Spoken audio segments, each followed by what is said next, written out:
Well, we're talking about the Megwayaak Trail over at Leech Early Childhood. When we're thinking about what our children need to be well, what our children need to flourish, what our children need to be happy, after talking with elders and after spending time with children and spending time in the woods, what we're really talking about is relationship.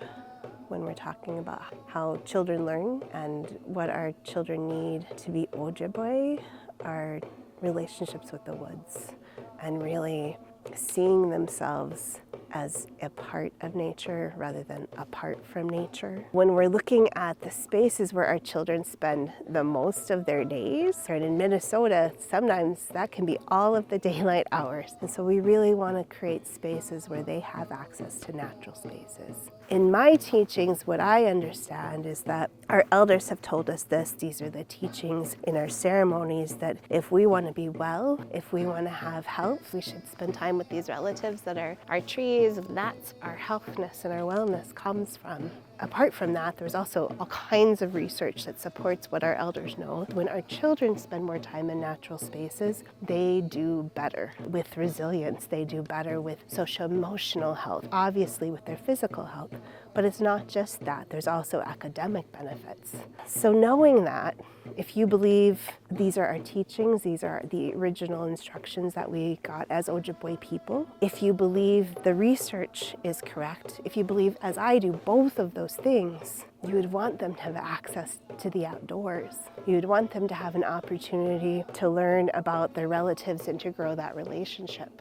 And if we want to live on this earth for generations and generations to come, we want our children to value the outdoors. We want them to believe that there's value in having trees. And so those are just some of the benefits of having Megwayaak, a trail like the one that we have here in Cass Lake at the early childhood. We should all want that for our children. There's so many challenges that our children face. This feels like an easy answer, but this feels like something we can do. When we first started the trail, we went out there and we checked it out. The wooded space behind early childhood, we've kind of cleared some area, so there's actually a pretty clear trail to walk through. You'll find plums, you'll find some chokecherries.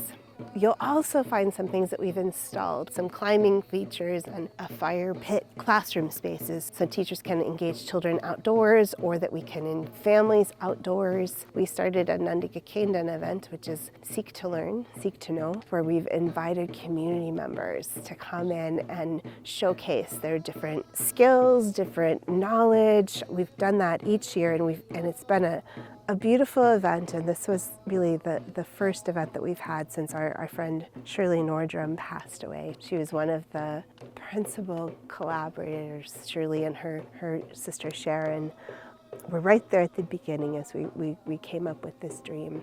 Different delicious wild foods demonstrations, had deer meat with wild plums, we've had all kinds of soups, we've had bannock on the fire, fish, and demonstration of how you prepare those foods, even from like the cleaning fish all the way through taking them out of the net. We've had different knowledgeable community members come and showcase their skills. We've seen finishing of wild rice, the making of a sema, drying out of tobacco leaves, art projects, we've had drumstick making, all kinds of different engaging activities for our children, their families, and the community. The whole intent is to get people into the woods and have them spend a little bit more time outside. All of that is to build connection and community and really build opportunity for people to learn all of the wonderful skills or have access to the people in our community that have so many skills and carry so much knowledge.